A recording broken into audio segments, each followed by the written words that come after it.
Greetings. Happy Tuesday. Welcome to the Steve Deace Show here live and on demand on Blaze TV, radio, and podcast. I am here in Dallas. I am Steve Deace. Todd Erzin and Aaron McIntyre are back there in Des Moines. Of course, I'm here for tonight's vice presidential debate coverage, which we will have for you right here tonight on Blaze TV. Make sure you don't miss it. It might be the last time. This might be the final time both campaigns are represented. It likely will be represented on a stage. So join us tonight at 8 p.m. Eastern for Blaze Media's vice presidential debate coverage. We've assembled, we think anyway, a powerhouse panel. Glenn Beck, Megyn Kelly, Allie Beth Stuckey, Dave Landau, and apparently they want to put me on that because they thought it was too good, and they wanted to average it out a little bit. So we're going to do our best to cut through the noise and expose the truth. No talking points, no spin, no bull, just straight up analysis of what's really going on out there. So don't settle for the corporate media who hates you's narrative. Tune in to Blaze TV or youtube.com/Blaze TV tonight and get the coverage you actually want to see. We'll give you the truth that they work so hard to hide. That's coming up tonight here on Blaze TV. All right, coming up on today's show, and it's possible that this is just me unable to accept chaos. Possible. But I teased yesterday. I've got a hypothesis about what I think is happening with this election, looking at a couple of different trends, and Todd and Aaron have no idea what I'm going to say, and that is on purpose because I want to spring this on them, right here live on the air later today, at the same time and in real time with when I spring it on all of you that are tuned in here today on the Blaze. All right, so we'll get to that coming up at the top of the next hour of the show. In Pop Culture Tuesday, really the story that gave birth to modern sports media.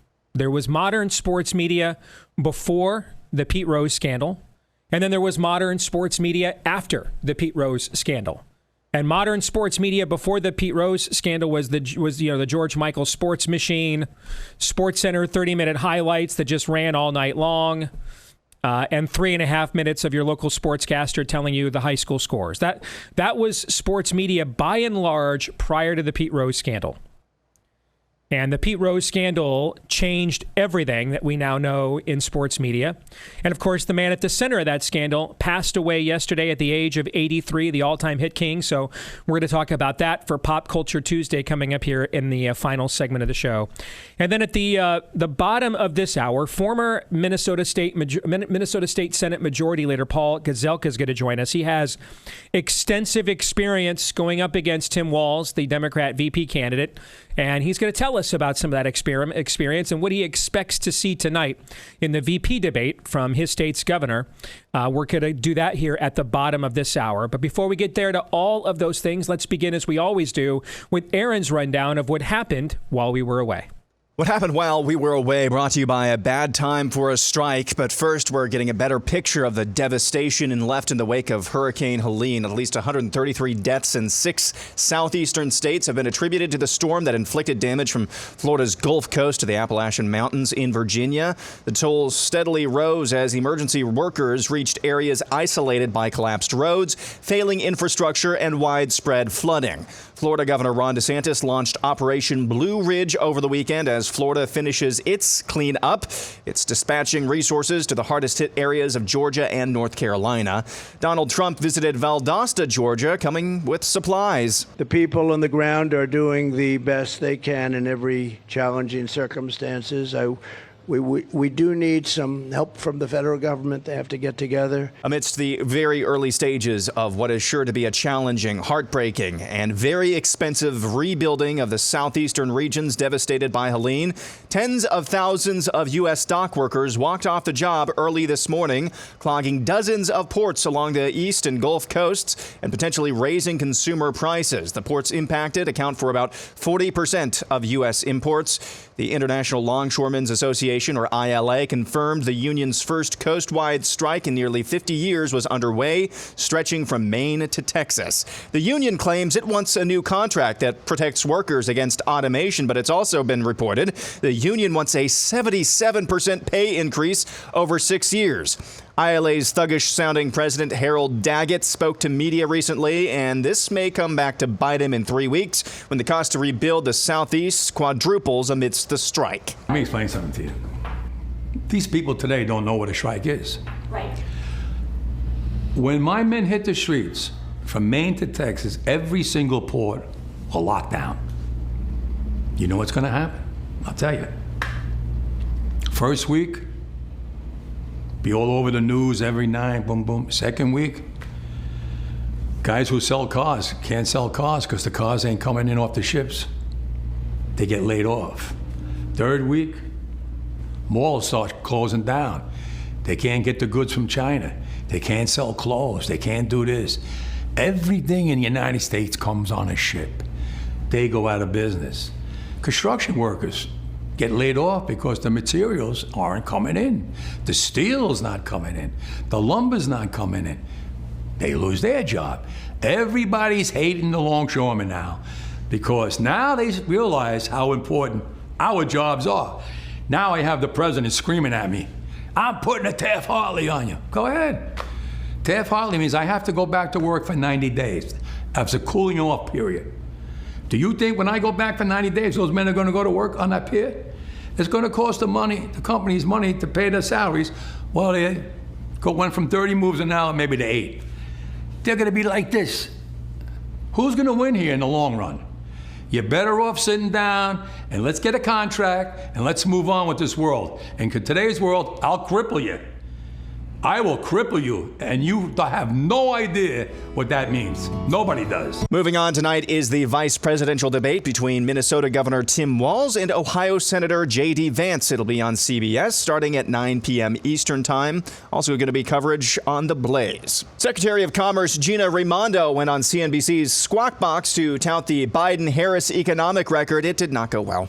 By the way, he was president. We know what that resulted in. Massive deficits. Seems like you kind of forgot that earlier. Yeah, and the tariffs that he did put on were continued by the Biden administration. There was no recession. Real wages were actually up. Stock market did well. A lot of very positive things happened. Record low unemployment until the pandemic. So it's just weird to act like it's a complete wild card what kind of president he would be when you've got a blueprint right there of what kind of president he would be. And Kamala Harris has been vice president for 4 years, and we've seen exactly what kind of vice president she would be. Right. What have you seen? You've seen more manufacturing in this country since any time since World War II. I've seen real wages go down. I've seen, crime. That's not true. What's not true? I just don't agree with that. Real weekly wages have gone down. Average weekly wages are still down from when Biden came into office. The White House said the U.S. believes Iran is preparing an imminent ballistic missile attack against Israel. The White House also warned Iran of consequences if they launch ballistic missiles against Israel. Former CDC Director Robert Redfield joined News Nation's Chris Cuomo to talk about what he knows about the federal public health establishment's attitudes towards the COVID jab early on. I mean, I was upset with CDC when I left because they stopped tracking people that were infected that were previously vaccinated. So if you didn't track it, well, because then you couldn't report that there were people vaccinated that got infected. But no, why did they stop tracking it? But I think there was a decision not to do anything that made the vaccine sound like it didn't work. And finally, the vicious competence of one Florida Governor Ron DeSantis. Another major hurricane, another superlative performance of communication, governance, and recovery.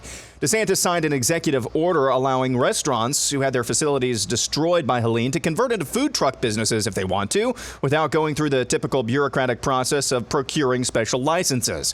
One of those restaurant owners is Linda Wicker, who thanked DeSantis for giving her business a fighting chance to stay afloat through the recovery effort. I'm not very good at this, but thank you all for coming. First of all, I want to thank the Lord for our safety. And Governor DeSantis, oh my gosh, I cannot say enough. if every state had a governor like him, our country would be so much better. Ooh. And that's what happened while we were away. Amen to that. By the way, this is the easiest pitch for Jace Medical I've ever done. Because you guys know what else gets imported in from China? Over 70% of the world's antibiotics. That's what gets heavily imported from China, too, when you're looking at that longshoremen strike. So, folks, this is the moment right now. All the stuff that could never happen here, that could never happen here, that could never happen here. Check box, check box, check box, check box. Here's the latest. That could never happen here. Happening right now as we speak, which is why you want to make sure you've got a backup of your medications, some of the most important antibiotics in all of human history as well. You can do all of that with the Jace case at Jace Medical. Get the basic, where you get backups of amoxicillin, doxycycline, and more. You can expand it to the stuff that you need as well to make sure that you're not sitting there empty-handed when you need them the most, like in a moment right now. And they're warning you that that may happen. All right, so go to jace.com, J-A-S-E. That's jace.com, and use the promo code DACE at jace.com, promo code DACE for a discount on your order at Jace, J-A-S-E, jace.com. Use the promo code DACE. We are going to devote today's overtime to what you just heard from Mr. Redfield there. And we're moving idolatry or not to the overtime today, so I can lay out my election theory here later this afternoon on the eve of the VP debate. But yeah, you can rest assured we will have much to say about those comments from the former CDC director coming up later today for Blaze TV subscribers at blazetv.com/Dace. Again, that's blazetv.com/Dace. I want to talk about this strike, however, because I think that, or this looming strike and what it means. And I think that this one goes beyond our normal left-right paradigm. I don't think that this is timed well for either side's campaigns. I would say it's 60-40 more radioactive for their side because they're in power in the White House right now. But, you know, we're running a guy who is openly, really for the first time since Reagan won the Teamsters endorsement in 80, and then turned around and fired the air traffic controllers, and that basically alienated unions from the Republican Party for a generation. It was the right move, by the way, but it alienated unions from the Republican Party for the next generation until Trump came along. And you have Trump openly courting this vote. And I'm telling you right now, I think this election could ultimately come down to one of the pivotal trend lines on election night to look at is going to be the amount of non-college educated whites that vote. And they're going to vote en masse for Trump over the amount of college-educated whites that vote. And they're going to vote for Kamala. It remains to be seen how big that gap is. But I think that is one of the pivotal trend lines here.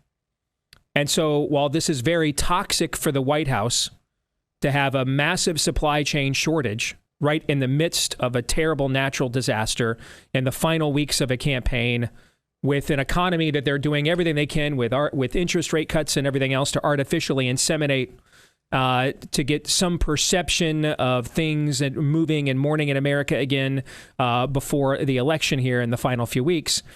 And then can you then come out against what has traditionally been your own constituency and do to them what Reagan did to the air traffic controllers? And what does that do? Does that drive them into the arms of Trump? But this idea that Trump will not have to comment on this, the media, the minute that it looks like Trump would benefit from this, they're going to hound him for comment and clarification. You know, you go back, what was it, guys? About 3-4 months ago, Newt Gingrich called me and he was putting together a list of people he thought that were contrarian critical thinkers that could come up with something organic that would occur late in the election that could alter the outcome that we could not foresee. And I mentioned to him that, you know, putting boots on the ground in Ukraine. And the entire Democrat Party would be united for that. the Republican Party would be very split, and that would, depending on which side Trump would take on that, would risk alienating a key faction of that Republican turnout, right? The Lindsey Graham, Nikki Haley forever war faction, the Tucker Carlson, America First / Give Peace a Chance faction. One of those is going to be disappointed by whichever side Trump takes. This issue is not as cut and dried for the reasons I just articulated. I mean, this goes right to the heart of the Democratic base as well, but it also goes to the heart of a base that Trump is trying to cultivate. Now, my understanding is these longshoremen make on average about $140,000 a year. All right. Less than 20% of American households make over $100,000 a year. So they're making good livings. On the other hand, automation absolutely threatens their livings moving forward. And not just their livings, but a lot of people's livings, especially non-college educated whites.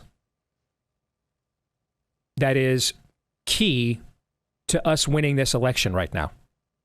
The traditional left-right Venn diagram on union labor disputes and corporate America, I don't think stands up here. And the minute that this looks like Trump could benefit from this, they're going to demand, the media is going to hound him until he takes a position. For now, I tell him to say nothing. Say absolutely nothing. All of the accountability here lies with the party in power. And hold out as long as you can, saying something, until you're forced to, because it's clear you're benefiting from it. But anything he says here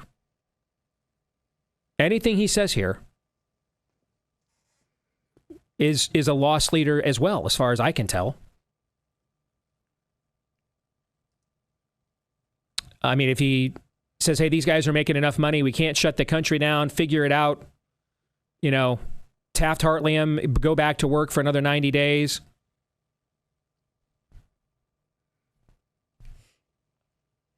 That goes right at a key component of Trump's base, non-college educated whites. On the other hand, if he takes their side,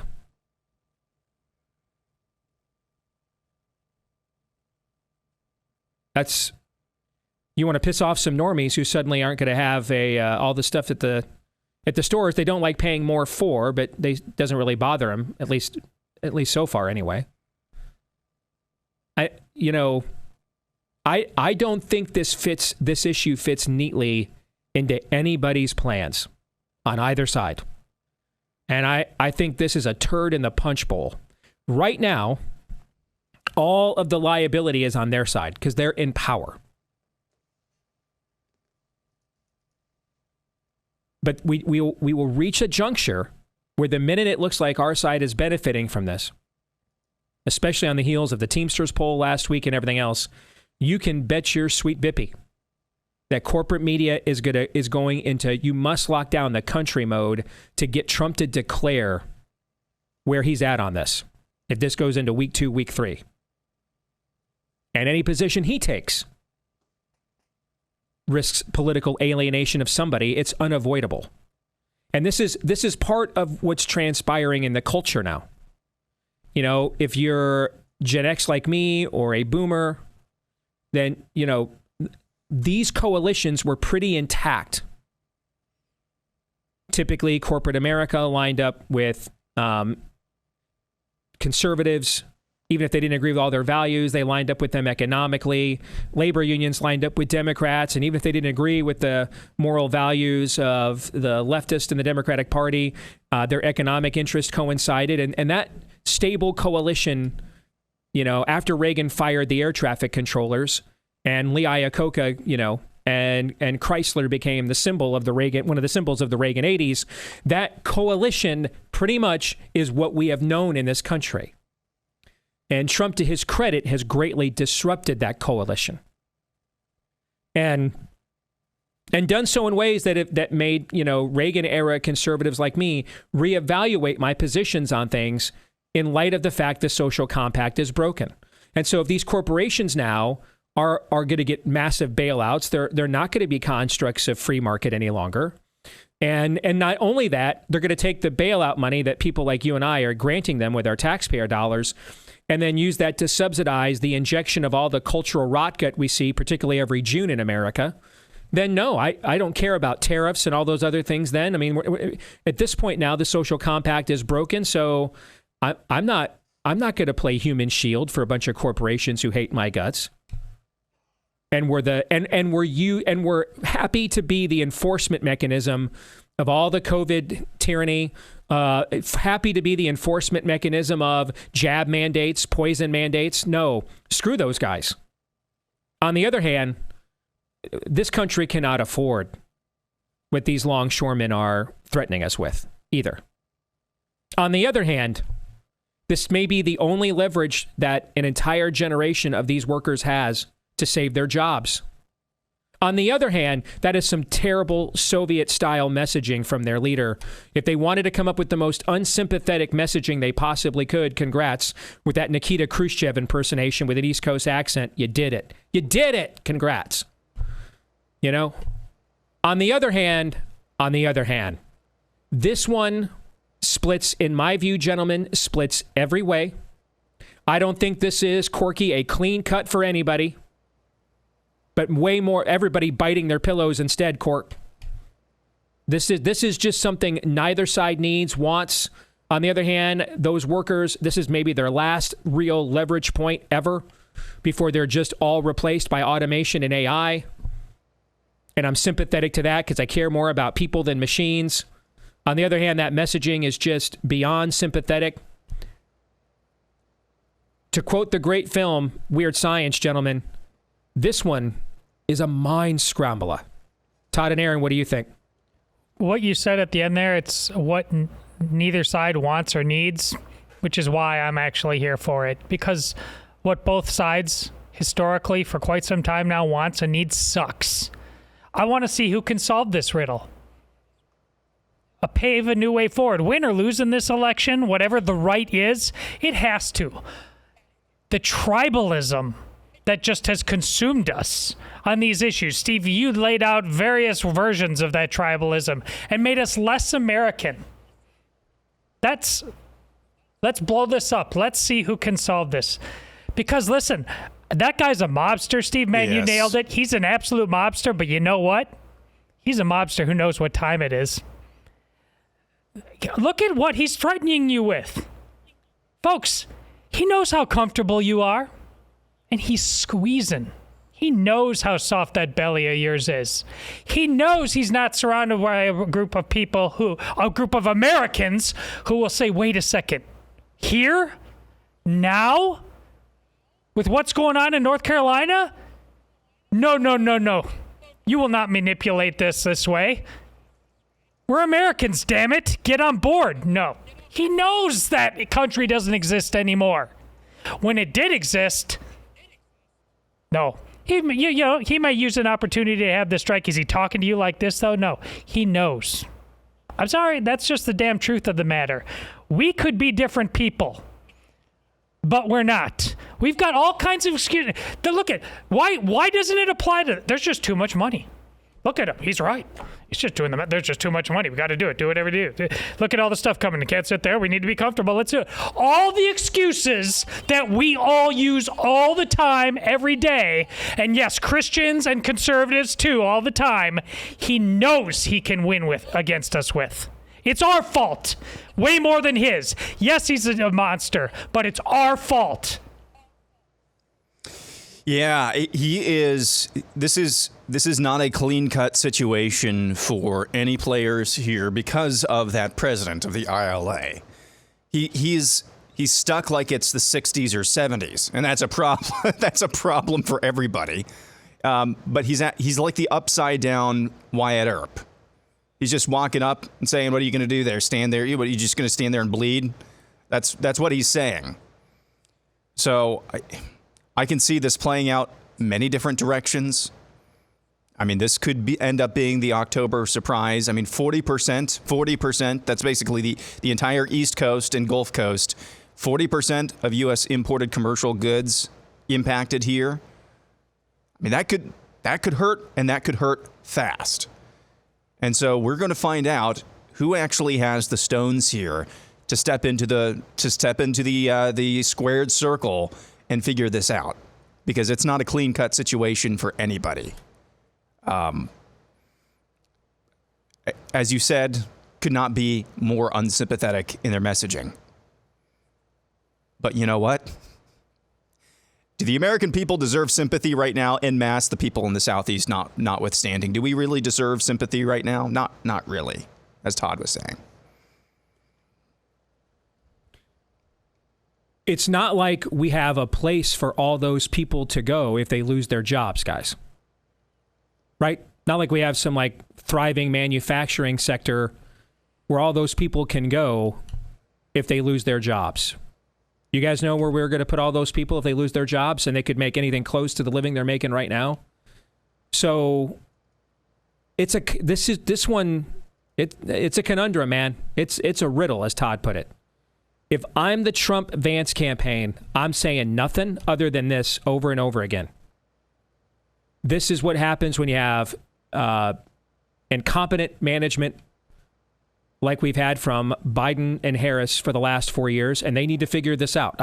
I would apply as much pressure on them without taking a side as I possibly could for as long as I can to try to get them to accumulate as much liability here as absolutely possible before I do eventually, unless they can figure this thing out, I will eventually have to weigh in.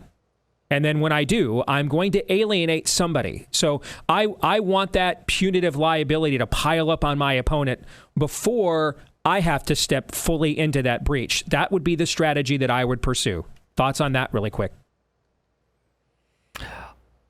Well, generally staying out of it.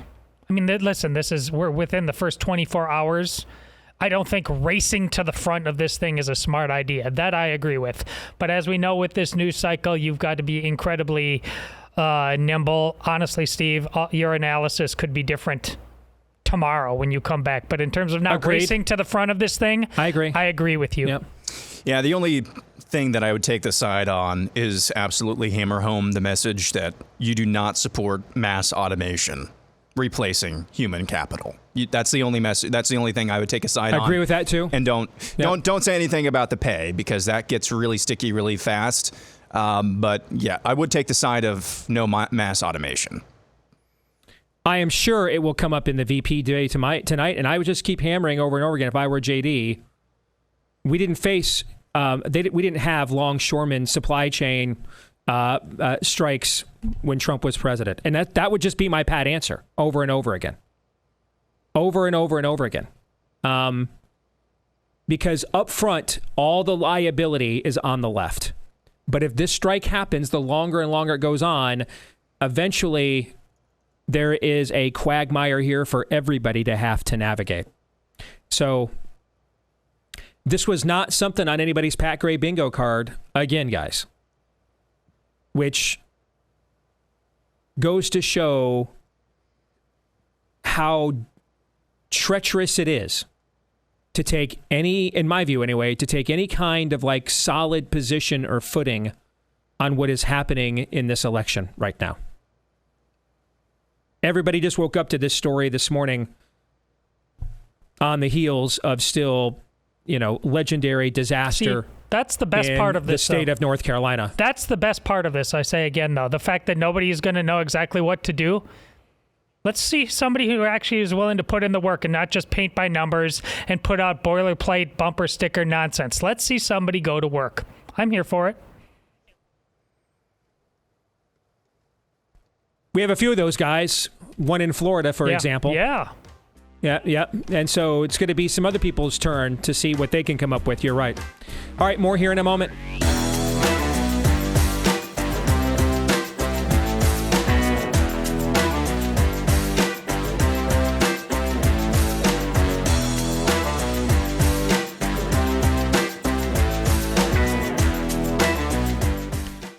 Folks, don't let your retirement dollars and your portfolio and everything that you've worked so hard for and invested in, don't let it at the very end go up against your own values. You don't have to do that anymore.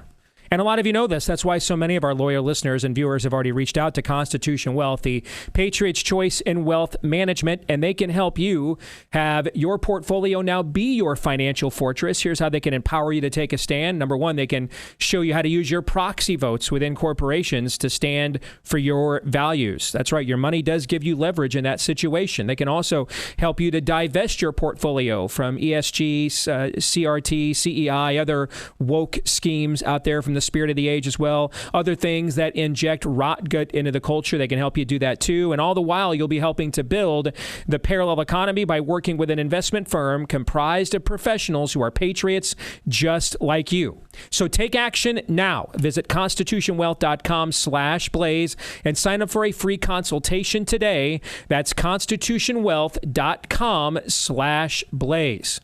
The name of the book, Behind the Veil: A Stand Against Governor Tim Walz, written by former Minnesota State Senate Majority Leader Paul Gazelka, and he joins us here today on The Blaze on the eve of the vice presidential debate featuring his governor, Minnesota Governor Tim Walz. Good to see you, Paul, and welcome to The Blaze, brother. Good to have you with us. Steve, great to be on your show, and I am a brother in Christ, so the two go really well together. By the way, I got to tell you, and amen to that, I got to tell you, I'm a huge Michigan fan. I was up for my annual Michigan football getaway this weekend when your governor was there. And I am still getting texts from people saying this was I'm a lifelong Ann Arbor resident. This is the biggest clown show. We've had presidents and stuff. Nothing like this. Never. Still steel barricades up 3 days later, et cetera, et cetera, et cetera. So does this guy just have this kind of stuff follow him, or what did you see in Minnesota? You know, when I wrote the book Behind the Veil, I started in January, and I just wrote it because I wanted to remember all of the stories, and half of the book was about Tim Walz. And when I finished it in June, I wasn't even sure I was going to publish it, but then he became the VP candidate, and it was like, I have to publish this because Tim Walz is not a good leader in a crisis. And when he has power, he does not handle it well. And emergency powers were just so difficult to work through with Governor Walz. And so that's why I wrote the book. And, you know, just starting with COVID, we went two different directions. Prior to that, we did a 2-year budget, and he wanted tax increases like he always did. But we actually got the largest tax decrease in Minnesota history. He was just green, and I out-negotiated him. But I thought it was funny, during the Democrat National Convention, he took credit for that tax cut when he wanted to raise taxes. I want to start with who is Tim Walz on an individual level. There have been a lot of stories about stolen valor, and I'm sure that will come up tonight with a fellow Marine in J.D. Vance on the stage with him. There have been stories about him claiming his kids were conceived via IVF, and that's not true either. I mean, who is Tim Walz, the person? Before we even get to the policies, and is this like even a sincere individual? Well, he's an exaggerator, but when he first started, I felt like, well, maybe we'll be able to work together. I was the only Republican in power in Minnesota. The courts were appointed by Democrats. The House was Democrat controlled, the governor, all of the statewide offices. So I was it. And at first, we started to work together. I mean, the budget, like I said, we actually won in that one, but it wasn't until emergency powers that you really got to see the real Tim Walz. What would he be like if he had the power? And during emergency powers, COVID, during the first month or two, you could argue that he could have emergency powers, but not for almost a year and a half. And to give him up, the Democrat House had to agree with me, and they actually agreed with me against their governor to take away his powers because he wouldn't give them up. So handling power, I don't think he was good. But socially, we got along fine. I mean, he's, but he's not, he portrays himself as this rural American advocate, and that is just false. Every policy that he did would be, rural America would say that doesn't represent us. And so that's the part where people get a little bit confused, because he's wearing plaid all the time and, talking about going to Menards. But the fact is his policies don't lead us in that direction. So, but COVID is where we really began to separate, and we can talk about the many decisions he made. But, for example, one that I think your audience might think interesting is once he locked everything down, now he had total control. And then he said, okay, bars, you can now have 50 people in the bars. But at the exact same time, he said, churches, you get 10. And whatever you do, don't sing. So it was those kind of decisions that were very, very frustrating. So tell me if I'm going too far. I don't want to exaggerate against him, right? I'm supposed to love my neighbor as I love myself. I don't want to bear false witness. Is it fair to say that he kind of had a Minnesota nice, folksy demeanor on a legislative level? Everything was fine. But the minute the scepter, the ring of power was put into his hands, it brought out the worst of his instincts and character. Is that fair to say? And then yes. If it is, then what does that prorate then into being a heartbeat away from the presidency? And let's face it, if Kamala, no one's going to accuse Kamala of being a Mensa member, whether you want to vote for her or not. So any vice president she would have, I would imagine, would have an immense amount of influence in her administration, And so what does that then, portend about what he would do with that kind of power in Washington? Well, I think people need to know that I am well respected by both sides of the aisle as a leader. I tried to build bridges. I worked with Democrat Mark Dayton. I worked with Democrat Speaker of the House Hortman. So I built a body of evidence that showed that I worked with people. And so when I start saying that Tim Walz is a poor leader, it's not like I'm complaining about every single person. I'm concerned that he's applying for the second highest position in the country, and I'm the reference that says don't hire him. The emergency powers, that was bad. I mean, there was many decisions where in a crisis, he looked at the data and said, okay, 50,000 people are going to die if we lock everything down. And I put this in the book, Behind the Veil, as well. I said, and I sent to a constituent, I said, I think it's going to be about 5,000 people. Still bad, but not as bad as what the governor's saying. So in a crisis, he would look at bad data or good data and make bad decisions. And then as we got into the riots after the death of George Floyd, that's where he completely dropped the ball. Give us a couple of examples of that. So during the death of George Floyd was on a Monday. The riots started Tuesday. The mayor of Minneapolis asked for the National Guard from the governor on Wednesday, and he did nothing. He sat on his hands. Thursday, the 3rd precinct burned down. That's the first police station in more than 100 years in America. During that time, I'm texting the governor behind the scenes, where are you? I called the White House on Friday and said, you're going to have to act, because Tim Walz is frozen. He won't act. And then finally on Saturday, he brought the National Guard out in full force, and we began to turn the tide. But then when people were starting to challenge him, where were you? He said, well, it was the mayor of Minneapolis. It was his fault. Well, the mayor showed that he had asked for the governor for the Guard on Wednesday. And then he got pushed farther later, and he said, well, the National Guard is just a bunch of 19-year-old cooks anyway. I mean, think about that. You're in the Guard for 20 years, and you're dissing the National Guard. And so finally, we brought in testimony a couple months later and brought in General John Jensen of the Minnesota National Guard. And we asked him in testimony, could you have stopped this had you been called up sooner? And he said, in my non-professional police opinion, yes. In my military professional opinion, yes. And so the governor waited 3 to 5 days too long to do what a good leader would have made a decisive action early. So what do you expect to see? Go ahead.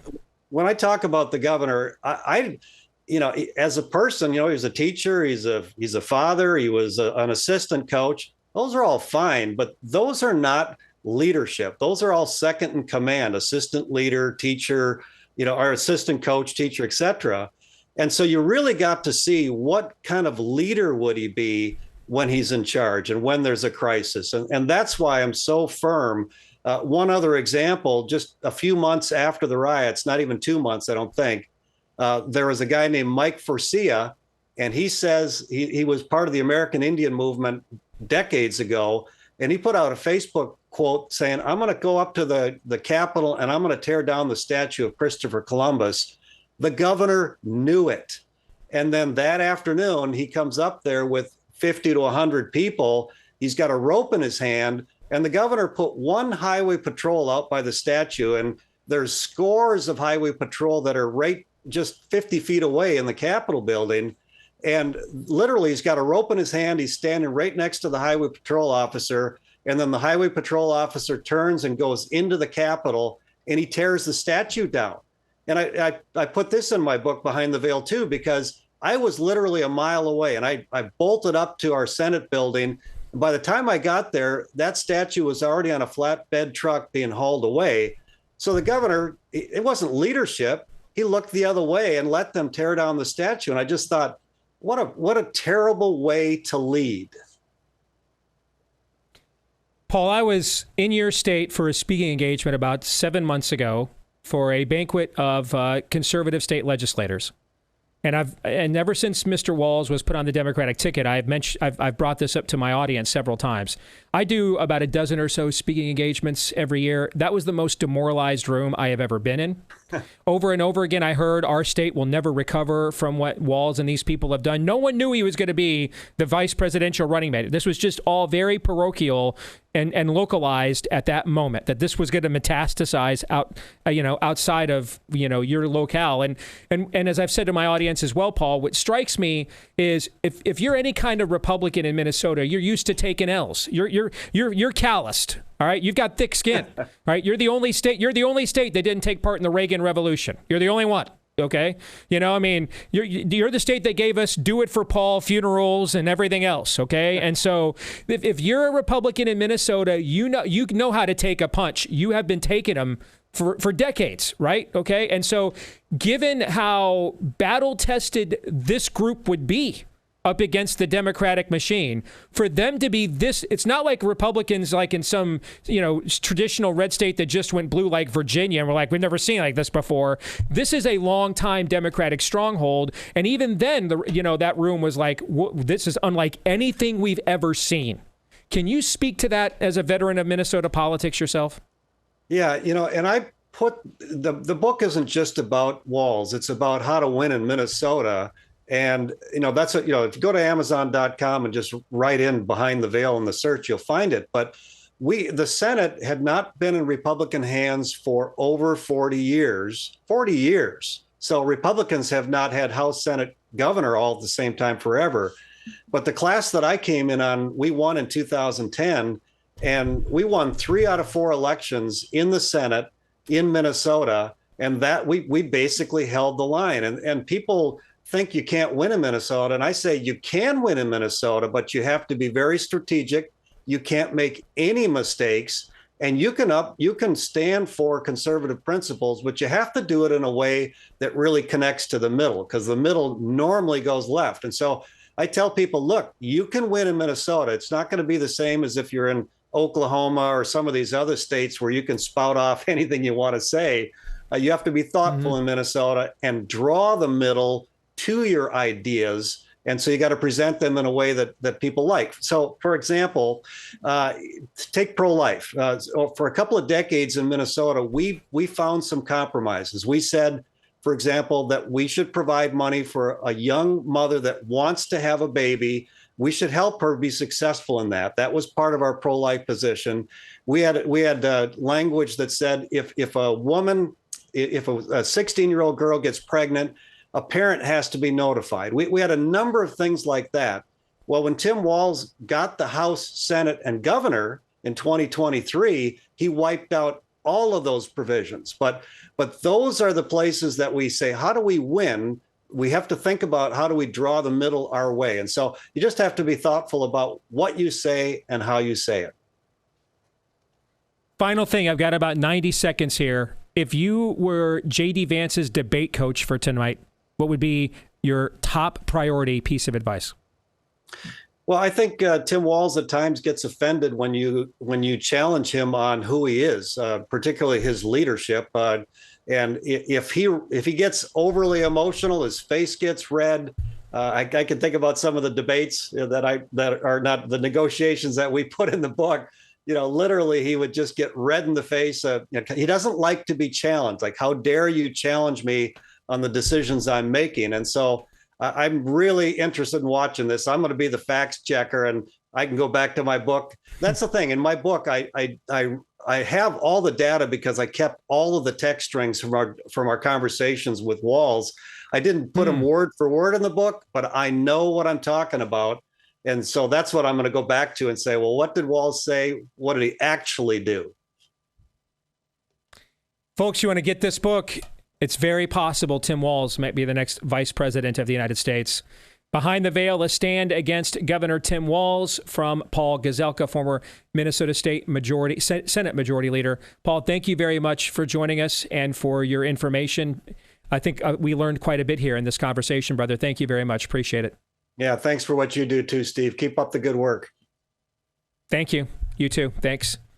All right, gentlemen, we got about a minute here. Your thoughts on that conversation with Paul Gazelka? Are you seeing the news out of Israel? I am, yes. Okay, just wanted to make sure you knew about it. Well, yeah, Tim Walz, that sounds like a perfect teachers union representative to send. This is what I dealt with in Carlisle. That last part, you're not allowed to challenge me. These are my good intentions, and therefore you will become public enemy number one. We will call the cops on we will send you cease and desist letters. Even though I had all the receipts and kept pointing out policy breaches that they'd broken, it doesn't matter. They're the good guys. They have capes on. That's it. I know exactly the kind of guy Tim Walz is, and that means you don't want him as your teacher, your vice president, your police officer, nothing. He's worthless. Sorry, I'm sure we'll have a little bit more on what's going on in Israel right now, but Iran has indeed launched over 100 missiles, and these are ballistic missiles as opposed to rockets or drones. Direct hits in Jerusalem, Tel Aviv, and other places. We'll be back in a few moments.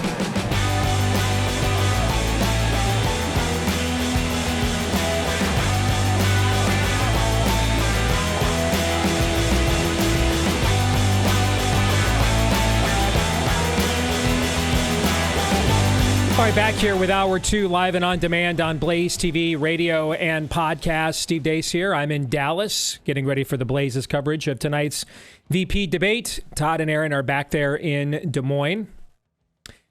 And you are where you are, and you can let us know, though, wherever you are, what you think about what we think. Email us, steve@stevedeace.com. That's DEACE. Like us on Facebook, MeWe, and Gab. You can follow me at Steve Deace Show on X, Instagram, and TikTok. Please subscribe and follow our new YouTube page. That's YouTube at Deace Show. At Deace Show on YouTube is our brand new YouTube page. We're trying to start all over again with all of the censorship there, even though now admitting that everything we told you all the time they were censoring us was correct. At Deace Show on YouTube. And if you listen to the podcast version of the program, thank you. You're a big part of our show's audience. Please show how much you love the show by leaving us a 5-star review on your podcast platform of choice. We appreciate all of you that have done that already. You can hit subscribe, or if you're on iTunes, follow as well. That'll make sure that every time we drop one of these podcasts, it will show up in your feed every single time as well. So thank you for all of that too. We really appreciate all of you doing that. Helps to keep the show going. As do our partners like First Liberty. And they've been working hard for many, many years to keep the constitutional republic going. They have won so many key battles over the years in the courts, which is exactly why the left is openly saying they want to shut all that down and reinvent and reform the courts. We even have Democratic congressional candidates openly running on Venezuelaing the American judiciary. All right. So if you want to have your voice be heard and partner with a group that has proven to be effective in pushing back on these kinds of spirit of the age schemes, just go to supremecoup.com/Steve. COUP. That's supremecoup.com/Steve. Have your voice be heard. Lend your name to this effort to say no. That you don't get to take over one of the branches of government, that government is for the people, in fact, and not for your regime. So go to supremecoup.com/Steve. Again, that's supremecoup.com/Steve. Also want to let you know that we are rolling out a brand new product here at The Blaze and a brand new subscription tier at The Blaze as well. With subscription, it's called Blaze Unlimited, and we have a brand new product. It's called Frontier Magazine. It's a new quarterly magazine that's premium quality. Had a chance to read it when it got to my house here right before I came down from Dallas. Just absolutely fantastic works from the likes of Mark Levin, Glenn Beck, Chris Rufo, and more. You're going to absolutely love this product. It's just the beginning of our new Blaze Unlimited membership. You'll get exclusive access to Frontier delivered right to your door, along with a whole lot more. You'll receive a limited edition founding member cards, even more behind-the-scenes content, VIP event access. And here's the big one, your chance to have your voice heard as well. So we want you to be able to help shape the future of Blaze Media and push back against the mainstream machine that's doing everything it can to silence truth. So this membership is about more than just sitting on the sidelines. It's about actively joining the mission to defend free speech and uphold the American way of life. So if you're ready to take that next step in this fight, go to blazeunlimited.com/Deace to claim your spot. That's blazeunlimited.com/Deace. But don't wait. Founding member spots are limited because we know this isn't going to be for everyone. So let's stand together, push back, keep the spirit of America alive. Join Blaze Unlimited today. We're just getting started at blazeunlimited.com/Deace. All right. There's not much we can say right now. And I'm hesitant to make any broad pronouncements because the biggest lion's share of this audience are people who are not going to watch or hear this live. And by the time you get to this podcast later or you watch this later on the Blaze app, however you access it, we have no idea what we're going to know about this story beyond what we know right now. So for now, we will say there are confirmed reports of over 100 intercontinental ballistic missiles launched from Iran at Israel. The Iron Dome is attempting to thwart them. How successful that is compared to the rocket attacks that Israel faced earlier this year. We're finding all that out right now in real time. Air raid alerts are live right now, almost throughout the entire nation of Israel. I'm looking at a chart right now of where there are air raid alerts. And frankly, it would be easier for me to list for you in Israel where these air raid alerts are not. I mentioned to you, I think it was yesterday on the show, that Hamas and Hezbollah are front groups for regimes like Iran. They provide them a certain amount of plausible deniability to say it's not us, it's these terrorist groups. And Israel has absolutely annihilated the infrastructure of these groups here in the last several weeks, especially. And this has further isolated Iran. Obviously, this is more advanced technology that they are launching at Israel compared to what they did earlier this summer, when it seemed at the time that maybe that was just an attempt for Iran to save face, rather than just be completely embarrassed.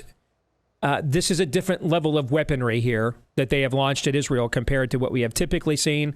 So we'll wait and see how the Iron Dome performs. We will see what the level of devastation is, and then we will see how Israel chooses to respond to that. And then also how Israel's strategic partners like Jordan and Saudi Arabia, they responded favorably to Israel to the rocket attacks from Iran earlier this year. We'll wait and see how they respond if that united front post-Abrahamic Accord continues here. But this is obviously a still developing story. It is quite likely by the time a lot of you listen to the podcast later today, a lot more is going to be known about it than we do right now. So I'm very hesitant to make any broad pronouncements other than just a generic surveying of the situation. Do you guys want to add anything to that at all? Is there anything I've missed that's broken even just since I've been speaking? I don't think so. I think it's important to address it, but I think you hit all the major points that this is indeed what we're being told. And from the videos that we're seeing, a lot more of these are hitting the ground than the April attack, which indicates that it is indeed ballistic missiles, which are a much more serious and harder to intercept weapon. So I'm glad we just addressed it. But yeah, we're going to know a lot more in the ensuing hours. Just pray that you have eyes to see, ears to hear, and wisdom to understand the signs of these times. That's a great segue to where I want to go next. And I teased this yesterday, and I decided I was going to wait a little bit longer, but I decided I wanted to put this out there before the VP debate tonight. And you guys have no idea what I'm about to say. Neither any of you watching or listening, but also Todd and Aaron. I've not even game planned this out to them. I had this conversation privately with Daniel Horowitz, our good friend and colleague, just a few days ago. And he's the first person that I tested it on. And he didn't immediately shoot it down, which made me think this has a chance. Okay. But I have a hypothesis on this election cycle, guys. And I want you to tell me in a few minutes after I lay it out whether you think there's any merit to this or not. First, let me start with a couple of factors that are tying into why I am considering the hypothesis that I'm about to share with you. All right. Number one, and these are not, these are givens. All right. The two things I'm about to say are not variables, they are constants. Number one constant. Donald Trump is polling better right now than he did at this juncture of his previous two presidential campaigns. We can debate the merit of these polls. We can debate the consistency of them, the integrity of them, the purpose for them. We can have those debates. And I love those debates, and I debate those things myself quite often. But what is not debatable is that Donald Trump is polling ahead of where he was at this juncture of his previous two campaigns. In fact, well ahead, like 3 to 4 points, which in a general election is a lot. Okay, that's a lot. And when you already had 100% name ID before you ever ran, it's a lot. It's even more when you consider his persona, for most Americans, is exasperating to exhausting. That's a lot. Then you also throw in all the lawfare and everything else. That's a lot. And yet, despite that, Donald Trump is undeniably, this is not a debatable point. The merit of these polls themselves is heavily debatable. But what is not a debatable point is that Donald Trump himself is polling ahead of where he was at this juncture in his previous two races. Constant number one. Constant number two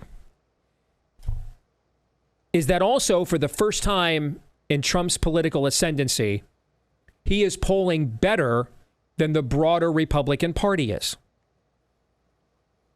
That's never happened before. When he won in 2016, Republican Senate and congressional candidates outperformed him all over the country and by and large. When he lost in 2020, Republicans gained in the House. So this is a paradigm shift of what we have typically seen. And we've seen it over multiple cycles where Trump's brand did not surpass the overall branding of the Republican Party. Right now it does. he has been consistently polling ahead of where Republicans are on the generic congressional ballot, for example. There are several polls right now that have Trump either tied or winning the overall popular vote.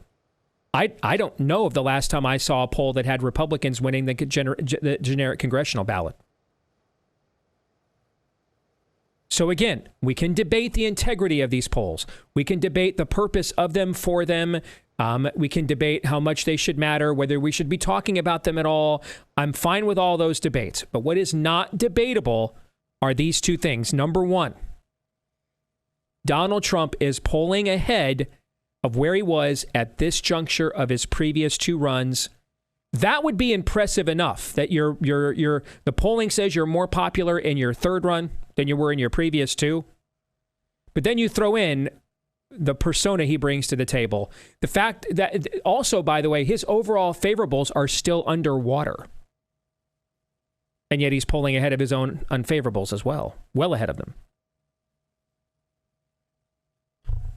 What's also not debatable is that for the first time, his brand is more popular than the broader Republican Party brand.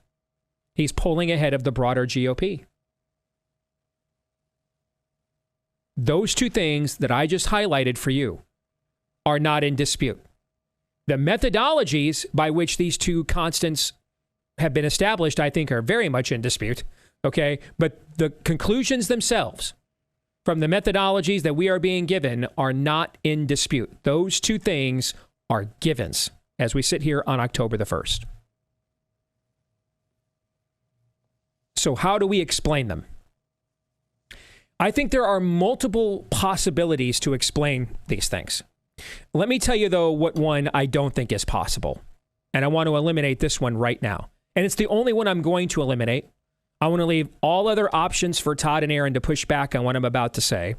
I want to leave all other options for them to push back on the table. But this one we will not consider because it's just too dumb to consider it.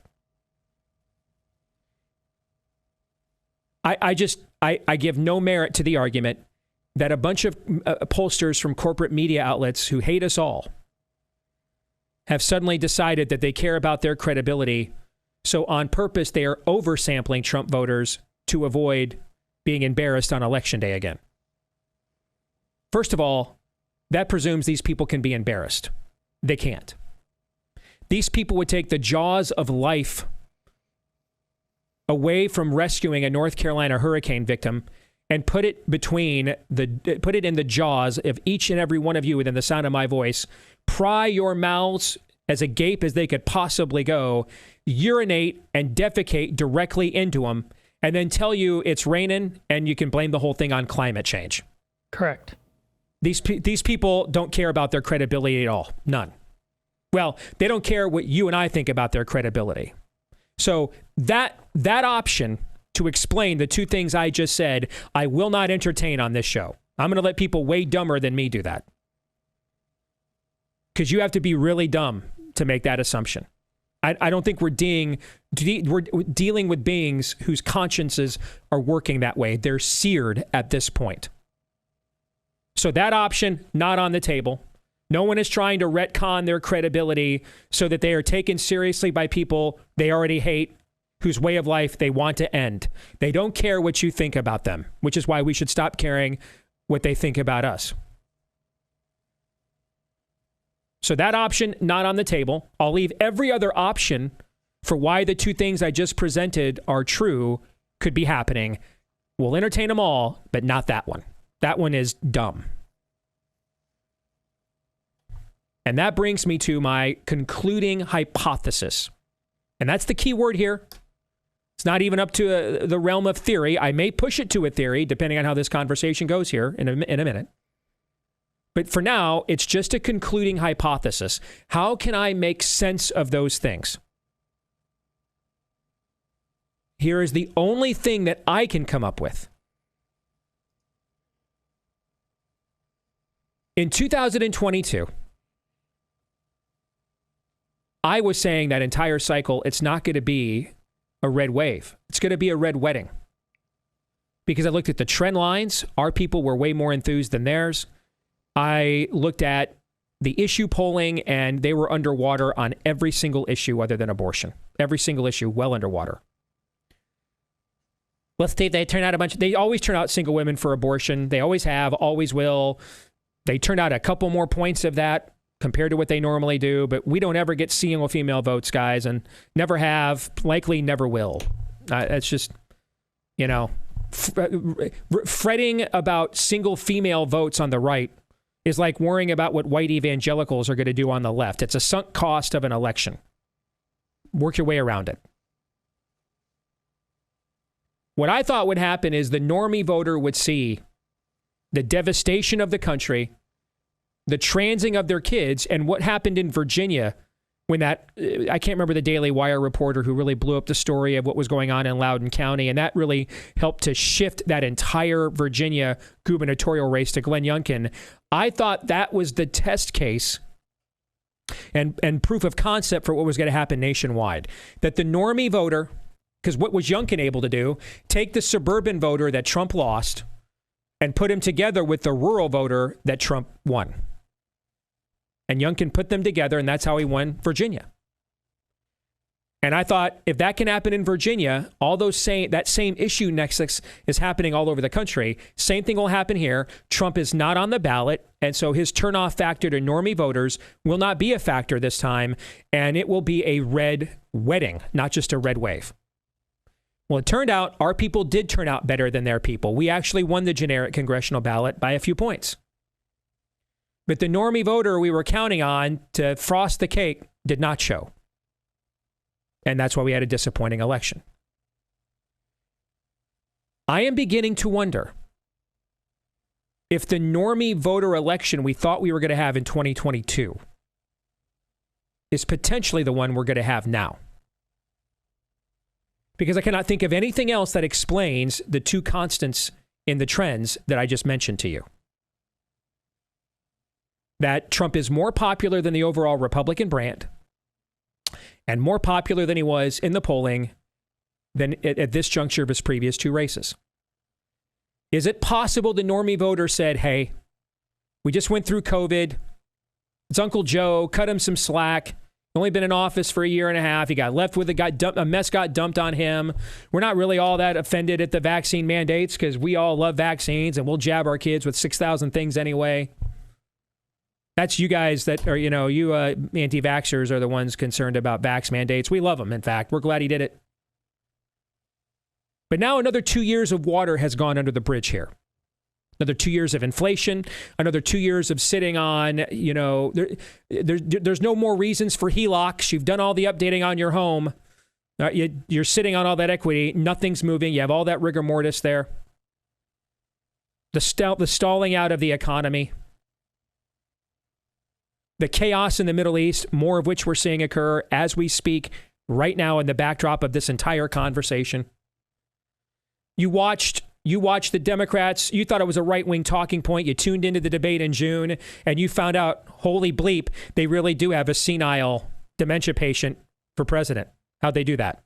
And then you watched them respond by putting someone in office that you already thought was a nitwit and didn't get a single vote, not a single delegate in any primary voted for. Not a single Democrat primary voted for. And that maybe there's, I remember the election of 1996. Bill Clinton was personally popular.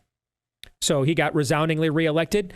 But the normie voter liked the fact that the GOP Congress was holding his feet to the fire and leaving him and pushing him to the middle and pushing him to the right. So they reelected the GOP Congress as well. Two completely bifurcated, divergent paths. Don't like corporatist Republicans, don't like the direction of the party, don't really trust Republicans, don't really like Trump at all, frankly. Think he's kind of an a-hole. But we'll put the Democrats in control in Congress. They'll stop maybe his worst instincts. And things were pretty much better under Trump pre-COVID than they are right now. So, and he can't run again. So how much damage can an elderly a-hole do in one term with Democrats, constantly, putting his feet to the fire and holding the coals over, holding the sort of Damocles over his head. Is it possible that this is actually going to be the normie election we had we thought we were going to have in 22. But we're going to have it now. Because I cannot think of anything else that explains these two trend lines. And so that is the concluding hypothesis I have at this moment about what may be happening here. I now throw myself upon the mercy of the court, known as Todd and Aaron. Feel free to pick it apart. What say you? It is possible, but I don't think for the reasons that you articulated, because I think you're giving normies way too much credit. They don't think about things. The shallowness, never underestimate the shallowness of the American normie. It could be possible just because they thought, you know what, I don't know. Maybe things are better under Trump. I really don't know who this Kamala, who is this? I don't know. They don't know who the vice president is. I do know Donald Trump, and I guess things were okay back then. If it is math, it's something that vapid. So they're not thinking through things any deeper than that, if they're thinking at all. Because as Todd likes to say, and I'm going to steal your thunder, Todd, as Todd likes to say, they resent having to think about things. So I'm not, until they prove me differently, I'm not going to change my analysis about the American normie. Yeah, I by and large agree with Aaron. Just to reset something, Steve, can you redefine or reset for me what even if it's not a red wedding, a red wave, what that would mean electorally? Because that today means a different thing than it meant 20 years ago, 40 years ago, just numerically. Because obviously I believe Trump can win. What would a convincing red wave to red wedding win be? It would essentially be Trump wins all 7, if not at least 5 of the 7 battleground states. And they're all relatively close. Like they're 52-48, 51-49. Okay. Right. But just like we saw in 2022, when that normie voter did not give us the 2 to 3 points to put us over the top we thought we were going to get to tilt that way into a red wedding, that they do that this time. This time they do that, okay? And so the Electoral College looks pretty decisive, even though the margins in each of those states, not as close as it was in 2016 or 2020, but still like 2 to 3 points in all of those states. And I'm answering your question with some questions. And let's say they get that, as you've defined it, 5 to... Remember analyzing the difference in 4 states' votes was like 40,000 people, which you did probably more than anybody else. What's the smallest number of votes that convincing win could entail, Steve? Just ballparking it. Couple 100,000 maybe. See, yeah, that's what I thought. That's... one man's wave is another man's. That's just a couple 100,000 votes. And what kind of cornflakes did they wake in the morning to decide that they didn't eat the day before? See, that's just not convincing to me. That's why I'm with Aaron. Can he believe he can win? Do I believe he can win for some of the reasons Steve said?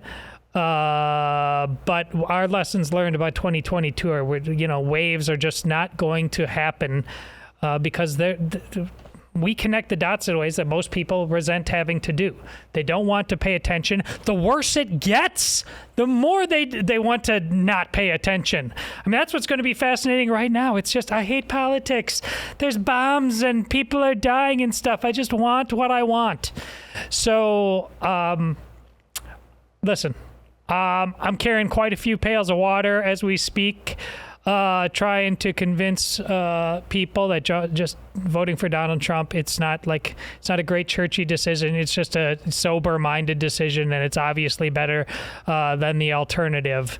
But if we have anything that really is a red wave or red wedding that matters, it's not just going to be measured by 200,000 votes. Fair enough. Then give me an alternative rationale for the 2 constant trend lines I just mentioned. The Kamala Harris and Joe Biden are just that bad. It's not a people. To me, that's just another way of saying what I just said, though.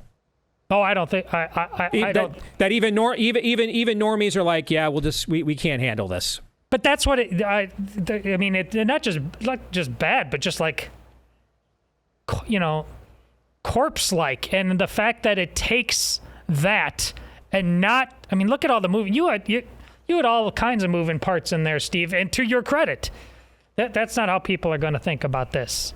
They're just, I mean, yeah, I guess Trump is not rising because people are now like, oh, he's more sober-minded. He got a raw deal. No.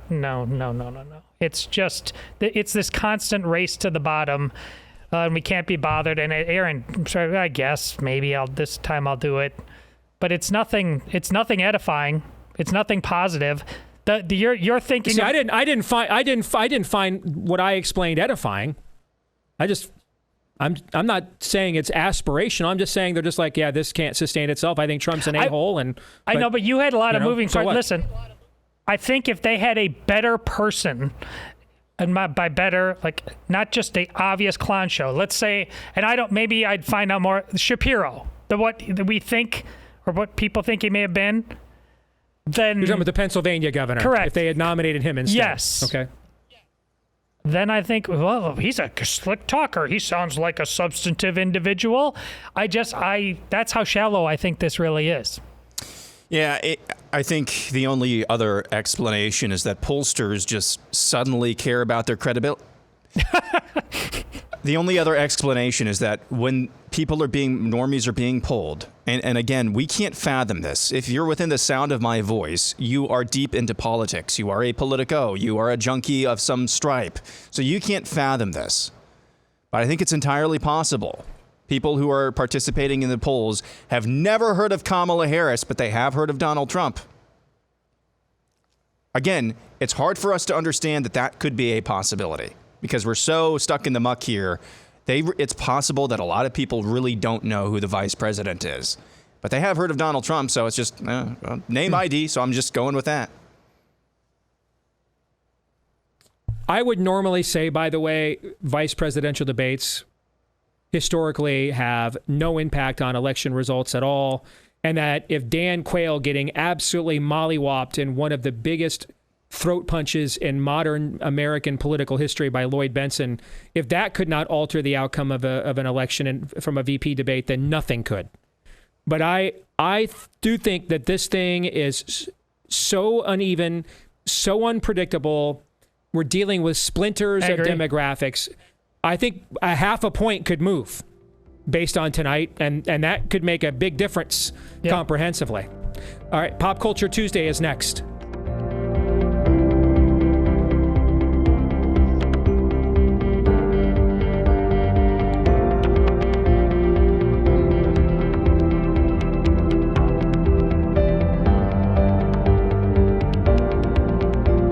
All right, back here on the Steve Deace Show, brought to you by our friends over at Hillsdale College. They are leaders fighting for liberty on the battlefield of education. And they have an incredible educational outreach on behalf of that liberty, including giving away copies of the Constitution and Declaration of Independence before the November election. You never know. People might want to actually read those again.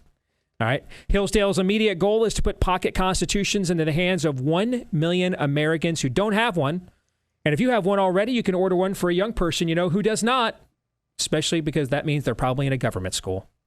But the offer good for only a limited time, so claim your free pocket-sized Constitution today at Deace4FOR, Deace4Hillsdale.com. Again, Deace4Hillsdale.com. You can have a free copy mailed to you by visiting Deace4Hillsdale.com right now. Fill out a simple form. They'll put it in the mail to you with free shipping, but the offer expires soon at Deace4Hillsdale.com. By the way, gentlemen, just received this text from a buddy of mine. Got to get your phone away from the microphone. Oh, that's right. The feedback. Sorry. Thank you. Is that close enough so I can read this? Yep, that's great. That's great. Okay. All right. This is from a buddy of mine, Matthew Faraci. Steve, I'm over here in Efrat, Israel, and you can hear the rockets everywhere. But I think Iran is about to get some divine justice.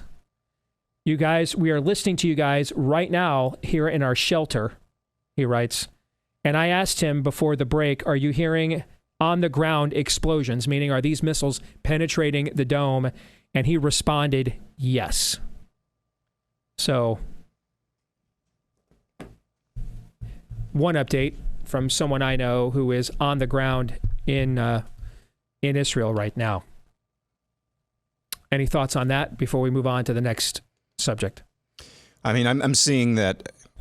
I can't think off the top of my head, I'll put it that way, a larger ballistic missile attack in history, if these truly were ballistic missiles. And it seemingly is doing a better or a higher rate of penetration of the Iron Dome than anything we've seen thus far. That alone is noteworthy, to say the least. Well, Matthew, thank you for painting that picture there of, huddled in a room with others, listening, like a radio report out of the 1940s, waiting to see what happens with the bombing in Britain or something like that. Everybody, do your best. Get outside of your comfort and put yourself in Matthew's position right now. And think in your little way, when you don't have real rockets flying out of your head, what I've been asking you for a long time, what are you prepared to do to change the status quo? Because this status quo sucks. And it is not worthy of a free people. We must do better. Let's transition to Pop Culture Tuesday before we get out of here today. And yesterday, did you guys even know he was ill? Anything at all about Pete Rose? No. Were there even any reports about this at all? I didn't think so. I knew he was getting pretty feeble, but I did not know anything very recently about pending illness or death. So Pete Rose, all-time hit king, 17-time All-Star, Rookie of the Year, MVP, 3-time World Series champion. I think he's the only player in Major League Baseball history with 10 200-hit seasons, or at least was the only player maybe until Tony Gwynn. So we are talking about one of the great players of all time. He was an all-star at 4 different positions during the course of his career: first base, second base, DH, outfield. I mean, this is one of the quintessential players, Charlie Hustle, in the history of the game. Of course, ends up going to prison for tax evasion and gets embroiled in one of the great sports scandals of our lifetimes about whether or not he bet on baseball. 1989, Bart Giamatti, that was the whole summer, was that investigation, the Major League Baseball commissioner back then. That really is the dawn of what we know of sports media as it is today, in terms of muckraking, hot takey. Prior to the Pete Rose scandal, sports media in America, sports talk radio outside of WFAN in New York did not exist anywhere else. You'd get post-game call-in shows. That was it. But daily sports talk radio was not a thing anywhere in America outside of New York. Sports media was basically the George Michael sports machine, not the singer, another one, okay, that aired syndicated on Sunday nights that you'd stay up and watch late to get highlights of games that you missed, or SportsCenter just ran 30 minutes, taped the same 30-minute program over and over and over again all night long, so you saw every single team highlighted at least once. That was kind of it. You'd have a sports columnist, and typically in every major market, and typically every guy one guy in every market would be kind of the guy that challenged the local teams, homerism. But, there are no Jason Whitlocks winning AP columnist of the year, not sports columnist of the year, columnist of the year as a sports writer. None of that existed. The stuff you see now, investigative and 30 for 30s and the intersection between politics and sport, none of that existed en masse prior to Pete Rose. This was the dawn of kind of the non the off the field wing of sports journalism came out of this story. It was highly divisive at the time. Rose not only took the deal that a lifetime ban, but maintained for the next 15 years after the fact that he never bet on baseball. finally did an interview in 2004 with Charlie Gibson where he finally did admit that he had been lying about it for 15 years and that he did. A guy that still was very popular, great with the fans. Used to listen to him do sports talk radio, back in the day as well. There's a notion that Pete Rose is not in the Hall of Fame. That is not accurate. He has not been inducted into the Hall of Fame. But the idea that there's this guy that got 4,200 hits and it doesn't get acknowledged. Almost everything Pete Rose did not hawk on QVC over the years that pertains to his greatness is in Cooperstown in the Hall of Fame. He just was never inducted. His bust was never put there. Now, this also brings up, though, given how in bed these sports leagues, including Major League Baseball, are with sports betting now, are they hypocrites for keeping him out? A lot of calls yesterday, especially on the right. A lot of people I know that are friends of mine calling for him posthumously to go ahead and be inducted. But this was, when I first got into sports talk radio, I used to joke that the two stories, you could always tell when a sports talk radio host was out of things to talk about because they would go to, should Pete Rose be in the Hall of Fame? And should there be a college football playoff? Two things I always used to say will never happen. Well, now we have a college football playoff. Pete Rose is not in the Hall of Fame, but this is one of this is the Watergate scandal. If Watergate shaped a generation of American news media and political journalism, the Pete Rose scandal did the same for sports media as well. So any thoughts on that? Todd, I'll start with you. This is going to be way more in your generational wheelhouse. Aaron wasn't even born yet. But you and I grew up watching all of this at a time that baseball was still on the tail end of being king in America. The 94 strike was still 5 years away. So baseball was still the dominant sport in the country at that time.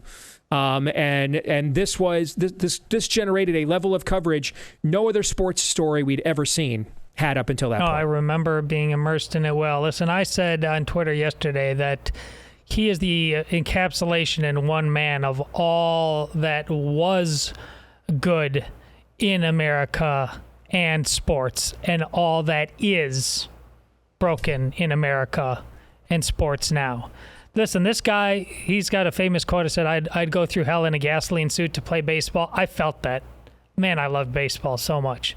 My brother and I are best friends to this day, bonding around to that game. I went to professional umpire school because I wanted to give to the game at the highest level I could. I absolutely get it. But I don't think he should have been in the Hall of Fame while he was alive. If he goes in posthumously, I think that's a different matter. Yes, this was a punishment for him. And rightly so. And the number of people who are making, honestly, I wish if I could do a side hustle, just somehow getting paid to go onto these people's shows in the sports bro land. Guys, your arguments about how gambling is all over the place now. You can do it on your phone. That's ridiculous that we hold Pete to a standard. Look at what you're saying. That the worst part of Pete Rose has become a normative standard now, and that's what we should rally around. Not the excellence of the base. It's just so dumb. And this is what's exhausting about that. This is why everything that Steve just laid out, it's made everything about the sports universe.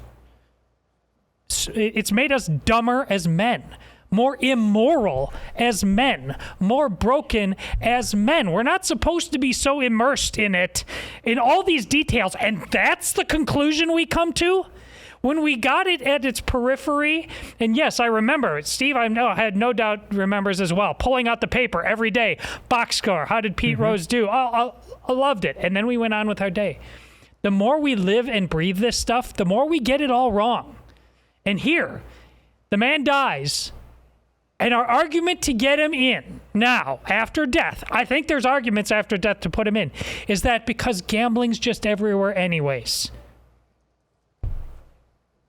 I don't know what to do with this level of decadence and stupidity passing off as logic. Aaron, before I bring you in, let's make sure we highlight our friends over at Relief Factor, because there's too many people in our audience suffering from chronic pain that is usually the result of too much inflammation in your body. If that's you, then Relief Factor could be your solution. I said could be, no guarantees here. But over the years, over 1 million people have taken the 3-week quick start from Relief Factor. About 70% of them saw such great results in 3 weeks or less that they stuck around with the product long term. So here's all you need to do. It's just $20 to see. If you don't see a difference in your pain level in 3 weeks or less, just $20. By the way, what is Relief Factor? Well, it was created by doctors who can prescribe drugs, but it's drug-free. They didn't want to go after anything more that just masked the pain. They wanted to go after the inflammation that was likely the cause of it. And so this is the supplement that they came up with. May not work for you. No promises here, no guarantees, but the odds are pretty good. And you got nothing to lose, just $20. See if you don't see a difference in 3 weeks or less. Get the 3-week quick start today for just $20 at relieffactor.com. Again, that's relieffactor.com. Aaron. Like you said, this is completely out of my generation, and I'm not really a baseball guy, but looking at this story from afar, the notion that you can justify the sins of another by saying that the sin is so widespread now that it doesn't matter, that's just a damnable doctrine. So should we just say that, you know what, his punishment was never getting to see with his own eyes being inducted into the Hall of Fame? I think that's an appropriate punishment, because we're talking about America's pastime, at least before football became as prominent as it is now. And he undermined the integrity of that pastime. I mean, this is a fundamental, you want to call it a flaw, I think that's putting it nicely, with this individual. That was a mass, don't whitewash what he did at all, on any level whatsoever. At the same time, you just can't take away what he did as a player. And you have to remember the man that he was, or the player that he was, not the one that not the manager that he is, if you want to take it that way. But I think this story reveals a lot. Just hearing Todd talk about it, and Steve, you talk about it for a few minutes as well. I think this reveals, or is instructive, a lot about the origins of why we got here with the sports bro phenomenon that Todd talked about. It's something I was just thinking about last night. Is it fair to say that this is to cable news, or this is to sports talk radio, what O.J. Simpson's trial was to cable news? Great analogy. Yes. Is that fair to say? Perfect analogy. So yep, I think that's right over the target. So I think that's. And how's that gone for us, Aaron? Instructive origin story of how we got where we are today. And I just want to throw this out there in the ether. So that story was covered ad nauseum. It was at a time, as Todd pointed out, where you could still kind of move on to more important things in your life. But it was the origin story, I think, of where we got just completely up to our necks, maybe even completely submerged in things that really ultimately don't matter. Mm-hmm. I think that's the origin point. Do you think that we would have the sports bro phenomenon that we have now, where it's just nothing else matters? We're completely bastardizing worship songs in order to sing the same song about the Colts every Sunday? If we didn't have fantasy football, that's been around for a couple decades now. Mm-hmm. Because we're giving ourselves more and more excuses to care about something that probably shouldn't be cared about enough. And now, in the last few years, with the advent of sports betting, I like to do that just as much as the average bear, and don't make it become the main thing. But do you think, en masse, we would have the sports bro phenomenon if we weren't giving ourselves more and more and more excuses to care about things that really don't impact our daily lives, or shouldn't impact our daily lives? No. And I think the Pete Rose thing was just the origin of that story of how we got here. Doesn't take away anything he did. Doesn't take away anything he did as a player, but I think right. What he did as a manager, it definitely has as big of a part as anything in how we got here. I think for someone who didn't live through that period of time, that is excellently said, Aaron. By the way, here's an update. Rear Admiral Daniel Hagari from the Israeli Defense Force is saying the attack is now ended in Israel. Residents can leave their shelters. He further states, so far, no casualties have been reported.